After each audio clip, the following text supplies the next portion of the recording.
Проблемы есть, но их решают. Подготовка школы в селе Грива к новому учебному году на этот раз оказалась сложнее. В феврале часть здания уничтожил пожар, а затем школа попала под пристальное внимание надзорных органов. И к уже имеющимся трудностям прибавились дополнительные требования. В Кайгородский район отправилась Елена Золотарева.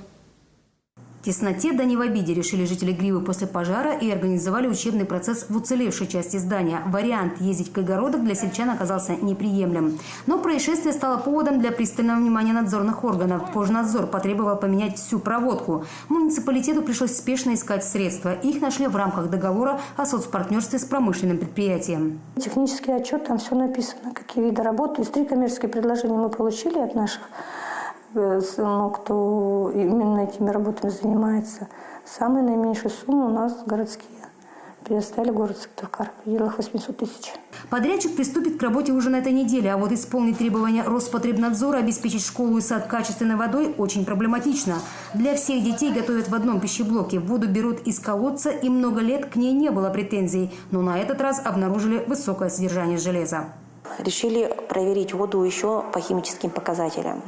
По химическим показателям у нас, по-моему, ни в одном колодце не соответствует наших, а у нас колодцы и в школе, и в садике, потому что у нас проверяли всегда только по микробиологии. По микробиологии у нас она соответствует. В этом месяце колодец почистят, сруб заменят, ответили нам в региональном министерстве образования и науки. Но это не изменит химический состав воды. Центрального водоснабжения в селе нет. Ставить отдельную систему водоочистки очень дорого. При этом гарантии соответствующего качества воды тоже нет. Выход, похоже, единственный – скважина.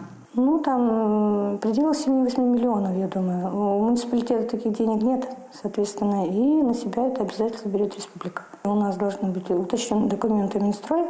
Скважину уже включили в адресную инвестиционную программу, но работа запланирована на 3 года. Источник воды – ключевой вопрос и для строительства нового здания Гривинской школы. После пожара заверили, оно будет. Однако пока нет даже проекта. Тем временем руководство школы и районные чиновники отвечают за качество воды уже в суде. На последнем заседании пока обошлось предупреждением.